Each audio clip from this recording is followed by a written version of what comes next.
The Habsburgs, one of Europe's most influential and longest-reigning royal families, rose to power in the 13th century and expanded their empire across vast territories for nearly 700 years.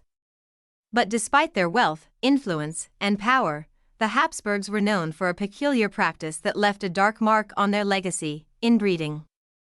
From strange physical features to debilitating diseases, the effects of these family intermarriages ultimately led to devastating consequences. The Habsburg Dynasty began in the 10th century and eventually grew into an empire that ruled parts of Central Europe, Spain, and the Americas. However, the family was so concerned with keeping wealth and power within their lineage that they repeatedly married close relatives.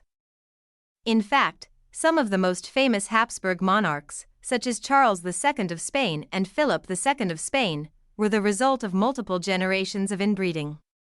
The Habsburgs believed that by marrying within the family, they could protect their bloodline and preserve their political power. In those days, marriages were strategic.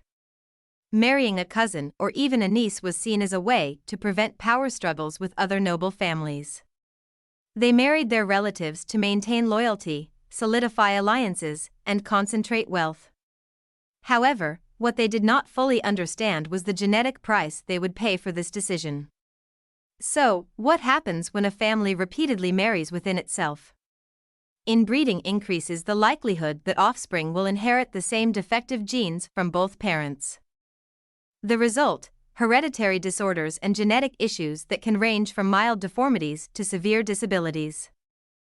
One of the most famous traits associated with the Habsburg family is the Habsburg jaw, medically known as mandibular prognathism.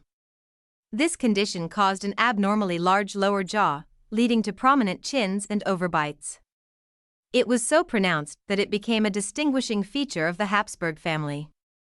The jaw didn't just create aesthetic issues, it also led to speech and chewing difficulties for some of its most prominent members. But the effects of inbreeding went beyond physical appearance. One of the most tragic cases of Habsburg inbreeding was Charles II of Spain. Charles was the great-grandson of Philip II of Spain, who had married his own niece, and Charles's lineage featured multiple intermarriages between cousins and other close relatives. The results were devastating. Charles II was born with multiple physical and mental disabilities.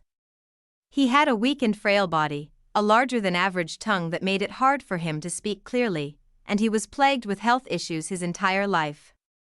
Due to his disabilities and frailty, Charles was unable to produce an heir, leading to the eventual end of the Spanish Habsburg line.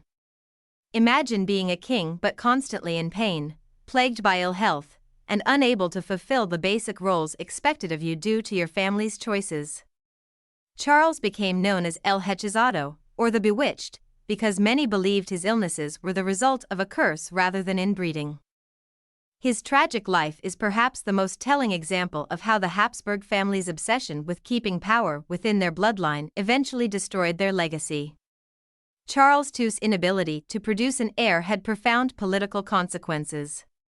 His death in 1700 led to a succession crisis in Spain, sparking the War of the Spanish Succession. This war involved most of the major European powers and reshaped the continent. The Habsburgs in Spain were left without a legacy, and their dynasty essentially collapsed. The Habsburgs continued to rule parts of Europe, including Austria, but the family never again achieved the same level of power and dominance it once held. In the end, the Habsburg family's practice of inbreeding serves as a cautionary tale. Their story demonstrates the risks of isolating bloodlines to preserve power.